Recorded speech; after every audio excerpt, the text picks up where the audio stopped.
Hello, everyone. I'm Spencer Nafekh. I'm a journalist with Asian Movie Pulse. And today I have the pleasure of sitting here virtually with Chie Hayakawa. How are you doing, Chie? Good, how are you? Thank you very much for having me. Yeah, no worries. Thank you so much for coming along here. So yeah, I'm really excited to be doing this. Chie just released her debut feature-length film, Plan 75. Which will be in theaters on April 21st. So really excited about that. And we're just going to be having a discussion about it. I watched it the other day and I was absolutely blown away. So really looking forward to this conversation. I was just telling Chie before we kind of started the video that I like to have kind of an informal conversation when I do my interviews. So we're just going to kind of go off. We've got a couple questions here and we'll just kind of go from there. Um, yeah, but I guess kind of to start things off, Chia, I'd love to hear you kind of introduce yourself and just talk a bit about your career. I understand that this is your first feature full-length film, but that you also have a wealth of experience before this. So I'd love to hear about that, and also just generally what the experience was like about creating your very first feature-length film. Okay, well, I started thinking to become a film director when I was 13 years old, but it took so many years that I actually start studying or working as a director. I studied photography at School of Visual Arts in New York, and I spent 10 years in New York. Then I came back to Tokyo and worked for the film department of Japanese television company. But it was not, I didn't, what I did was not a director job or um, any creative job. I was more like doing administrative jobs at the time. But making film is my long time dream. So I decided to go to 1 year night program film school. Then my thesis short film got into Cannes Cine Fondation, it's the student section of Cannes Film Festival. That kind of opened up the door to the movie industry. Then it was like 2014. Then I met this producer, a Commissioner Gray, who worked with me for doing Plan 75. Then it took almost like 4 or 5 years that I actually made this my first feature. Very nice. Yeah. And so, what would be kind of, this is a bit of a follow-up question, but what would be your advice to someone who really wants to get into the film industry, regardless of where they are? Yeah. Yeah, I was thinking to start my career in film industry earlier, but at the time, I got my kids, so I have to, kind of have to change my life plan. So then, the time I actually first go to film school in Japan was I was in like mid 30s. Oh, So I had a really, roundabout it's like different paths took. But now I feel it was good for me. If I started younger, I don't think I could make this film particularly. I was um, weaker and not mature enough. Now I feel more strong mentally, so I think it was a necessary time yeah, that makes to, sense. yeah. Yeah, and I definitely see that because for me, a lot of Plan 75 felt like it was all about family. So going through the motions and having a family of your own, definitely I could see how that would educate that whole experience. Yeah, so we're gonna jump into talking about the movie itself. I was wondering if maybe for our viewers out there who have never heard of Plan 75, if you wanted to just kind of introduce it, or I know that that's kind of a tough one. But Mm. yeah, It's um it's kind of a dystopian future story of Japan, which has the new plan called Plan 75, which gives the option to for the people over age 75 years old to have the option to get an assisted suicide in order to solve the super aging society, super aging problem. Right. Yeah. Yeah, exactly. So I heard that description when I was first hearing about the movie, and I was hooked right away. I was so curious. So yeah, that's I feel like that's a really great description of it, and it's people can go in and check it out. Um, but yeah, so I was really intrigued, and this is kind of going into my next question. But in the opening few minutes of the film, kind of given that it's all about assisted dying, I was very shocked by the opening, and I felt like it was, trying to say a statement. So in the very first shot of the movie, you see a man. He's covered in blood, and he kills himself after leaving a voice memo where he talks about a patriotic act. So that really stuck with me, and I was kind of thinking about it as I was watching the remainder of the movie, and I was, applying it into what I saw, and having it inform kind of the remainder of the film. But I was wondering if, just since I have the opportunity to ask the director themselves about it, talk a bit about the relevance of this opening scene and how it ties into the movie itself. I was inspired uh, by the actual incident happened in 2016 in Japan. It was a man killed 19 disabled people in care facility and injured dozens. And the man said in his, manifesto that he did it for good reason because that he believes that um, the disabled people are burden to society. That's why he eliminated them. And I was so shocked by this, what happened. But in the same time, I thought it's not the incident caused by just one crazy person, but it happened by kind of influenced or related to social atmosphere, which is getting more and more intolerant to the socially weak people. So um, so it was important for me to include the opening massacre scene to this film, because Plan 75 itself is depicted very, nicely and friendly in this film, with like smiley people, promoting the system to the plan to the elderly. But underneath concept of this plan is similar to what the killer of the massacre said in his statement. Um, the people who are burden to society should give up their lives for our country. You know, so Plan 75 and the massacre in the opening are in common in its cruelty and inhuman thought. That's why I have this particular opening scene in this film. Right, I understand that. And I remember when that went down in 2016, I was shocked. Yeah. I was just telling Chie before our conversation that I went to Japan once, went to Tokyo. And that was I believe it was in 2016, so it was shortly after this happened, and I was shocked. And that really follows into our next question well, because all that stuff is very, very real. So when you Google Plan 75, it shows up in the fantasy genre on Google. Um, and I was really curious to hear your thoughts on that. You described it as a dystopian future.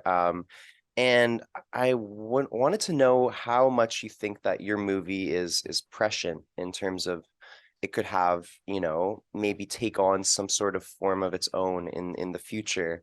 If that is the case, how long do you think it would be that a similar concept could make its way into reality, whether it be in Japan or here in Canada or in a different country entirely? Well, actually, I didn't know about, um, that fantasy genre came up in Google, so I was surprised. And but I heard like a lot of people said this movie is scarier than the horror movie, and it's often described as a dystopian sci-fi. But I didn't really try to make sci-fi film, but I feel like I made more like human drama. And human drama is very realistic with realistic depiction of our current society, not the story about the future. I think it's about the current world that we are living now. And and a lot of audience, especially in Japan, said that it could happen someday soon. It's very realistic, and they said, but I don't know how long it would take that it actually happen. Especially in Japan, it usually takes so long to make any political decision or make new, policies. So we're relatively so slow and passive for changes. So it won't be like very close future in like 2 or 3 years, but I won't be surprised if it happens in, you know, in some more years. And if in different countries as well, I think it could happen maybe faster in other countries, I thought.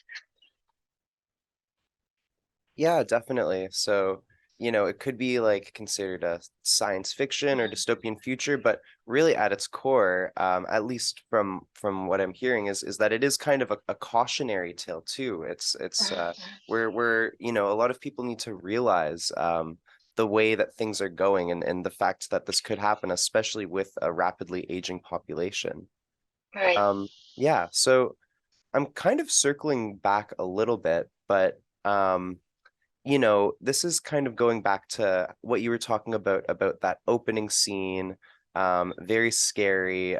We've got this character covered in blood. And then it's balanced with a lot of the people going through Plan 75, the characters kind of both inside of it and outside of it are very happy, right? And there's a certain lack of talk of conversation about what's actually happening in the real world of this movie.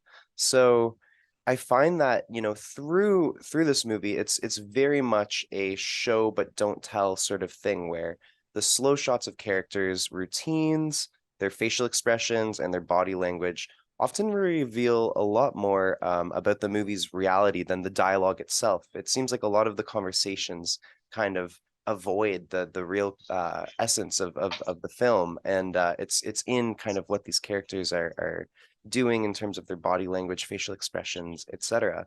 So just as a director, I was wondering how you managed to convey depth and meaning without using words in this way. Um,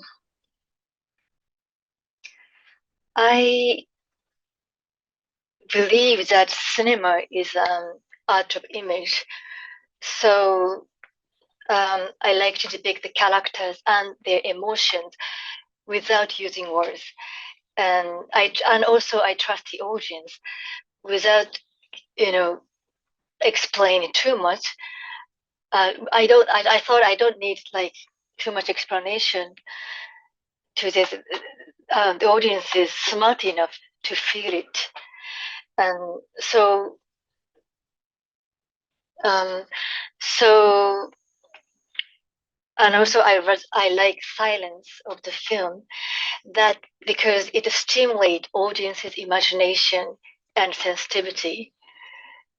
That's the one of the things I always keep it in my mind when I make film. Right, yeah, I fully agree. Cinema is a very visual thing in that regard. So, and it's really amazing how the things you can do in film in terms of communicating messages through these everyday sort of actions and that sort of thing, especially with a film with a concept as big as the concept of Plan 75. You really don't need to guide viewers through it. They already know this overarching concept, so it really does inform the rest of the film in that regard. Um, but just kind of getting back to that balance between the shocking and the everyday. So, Mhm.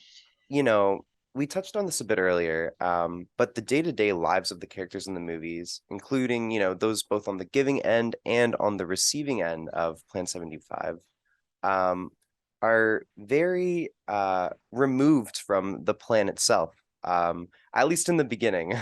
But anyways, I was wondering why you managed to make this shocking concept seem very kind of everyday, and what were you looking to achieve through that balance? When the crisis comes to our society, for example, like war or revolution or like big social change, it happens before we knew it. It like quietly starts and blend into everyday life.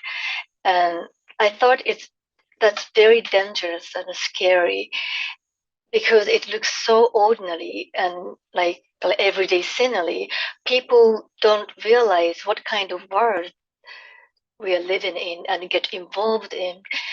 So that was my intention to depict this society with Plan 75 as like ordinary as possible.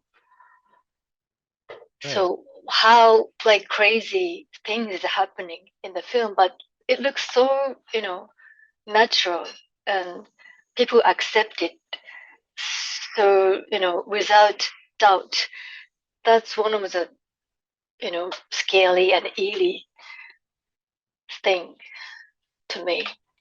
Exactly. It goes back to what you were saying earlier, Chia, about how you've had people tell you that this movie is scarier than a horror movie, right? Like I think it's Mm. because it feels so real in that way.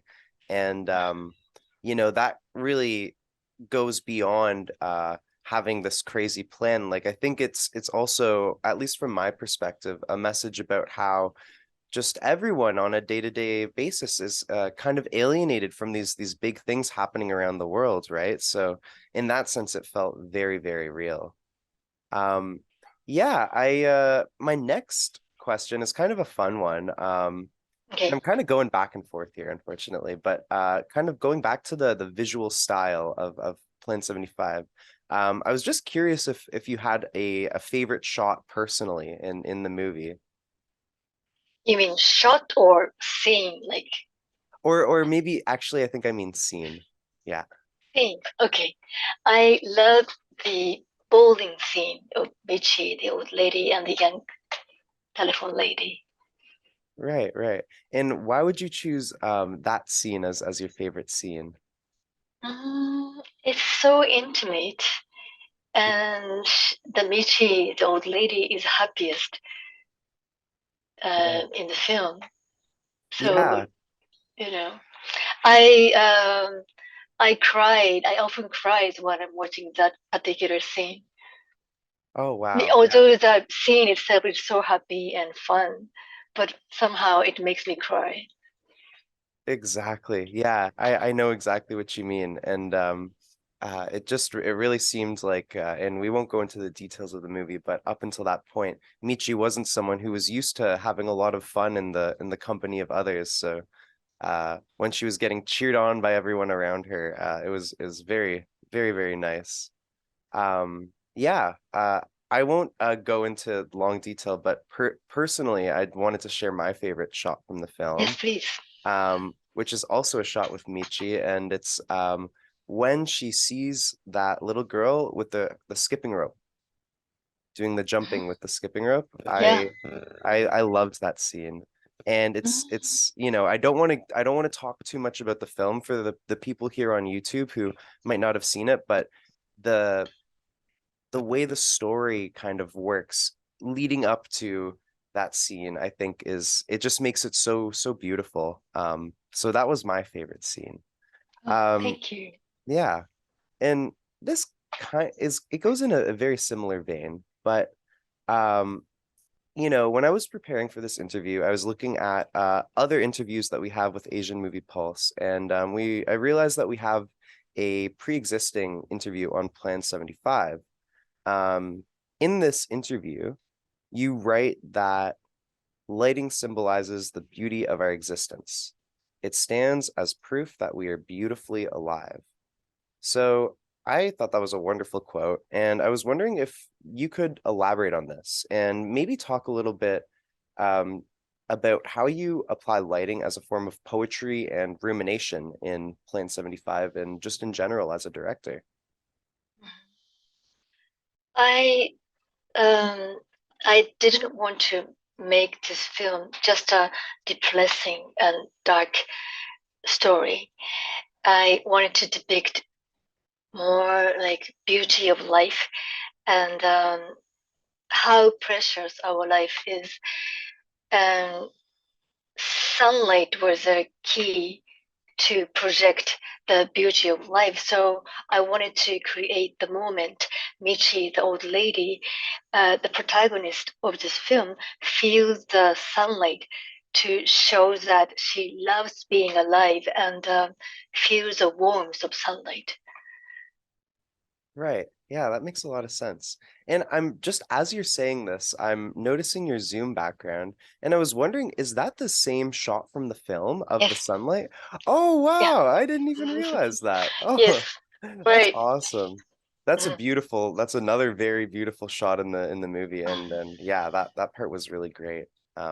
Yeah.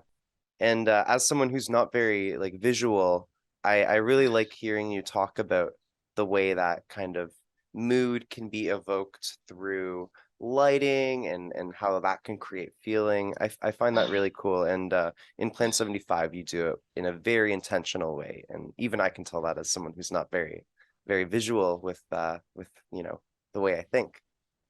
Um, yeah, so focusing on the story of Plan 75, for those who haven't seen the film yet, it basically is the kind of movie that provides the perspectives of multiple different people, and they all have different backgrounds, and they go about their daily lives in different ways. They all have different professions, and yet this all comes together in a very poignant and cohesive way by the end of the movie. So I've seen movies like this before, and I always appreciate it when it's done well. So I'm very curious, what inspired you to tell the film's story in this way of having all these isolated perspectives coming together by the end. Are there other movies that inspired you in your creation of Plan 75, either just through this perspective thing I was touching on, or just other things, or in general? Yeah, curious about that. Well, I studied some films, which is kind of grand hotel style films. Maybe Babel is one of them. Babel. And uh, the reason why I wanted to use this structure is because I wanted to depict the Plan 75, this system, through various people's who commit to this system in different circumstances. The one who uses this system and the people who worked for the system. And but I decide from the first point, I will not show the faces of people who created the system. So because living in current society, I am very frustrated with the fact that I don't really know who actually make political decision or who is responsible for issues in society. That's very scary I that I don't know whom to resist. that kind of frustration I wanted to put into this film. That's why I decided not to make the people who made this system. By depicting all the people who are struggling with this system, then I think it tells more about this system. And also, I wanted to tell the reason why I have this particular character who is Filipino caregivers who's working in Japan is because I wanted to have the foreigner's point of view to look at the Japanese society. And also Filipino people are very um, generous and warm and had strong bond to family and community, which we Japanese losing nowadays.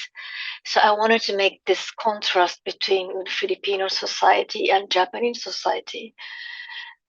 That's why I want that Maria's character is very important in this film. Right, yeah. Yeah, you just get more perspectives. So like you said, the Japanese and Filipino perspective and I think that you see the real effects of the plan and the system, and it tells more about the system, like you're saying, than the people who made it. And it's another way that it's reflective of reality, as you were saying, Chia, like when a lot of these big decisions are made, you don't actually see the people who make them. They're kind of in the Right. background, right? So yeah. Um, anyways, I think that that's all that I had on my mind, or at least it's all that I've written here. I feel like I could talk to you about this movie for hours. But these are my written questions, and I guess as a final question here, I was wondering if there was anything else that you thought was maybe worth discussing when we explore this topic, which I haven't already brought up in my questions. Well, I just want to say that it's not a film about pro or con euthanasia, and it uses the motif of assisted suicide in the story, but it's not a main theme. But by telling this story, I wanted to stimulate people's imagination and compassion to others' pain and emotion. That's I wanted to tell the audience. That makes a lot of sense. And I think there's a lot to be said about that compassion element. And also, I think the movie does a really good job of separating the mind from the body itself. Like something that one of my good friends pointed out after we watched the movie was that most, if not all, the characters, at least the ones that we were exposed to in Plan 75, they don't actually have physical ailments. Like they're not physically sick, and it's more something going on in the mind. And a lot of the time that could be changed. So yeah, I'm curious, like what was the thinking behind having these people going to the plan, and they don't have anything physically wrong with them, but it's all in their they're doing it because of a psychological reason. Right. Yeah. All right. Well, yeah, well, thank you so much, Chia. I really Thank appreciate you you. coming here. I can't tell you how much I enjoyed Plan 75, and I'm Thank really you very excited. much and happy to hear that. Thank Yeah. you. Yeah, I really hope it comes to some theaters here in Ottawa. I definitely want to Yes. go watch it again. It was yeah. Yes. Thank you very much. In a big screen. On a big screen. Yeah, exactly, Yes, exactly. please. Yes. Yeah, I'd love that. Okay. Well, yeah, I'm gonna wish you a wonderful evening in Japan. I understand it's kind of late over there for you. Yes. So yeah, hope you have a great rest and enjoy the rest of your week. And thanks so much again Okay. for chatting with the folks here at Asian Movie Pulse. Okay. Thank you very much. Okay, Have bye a now. great day. Bye.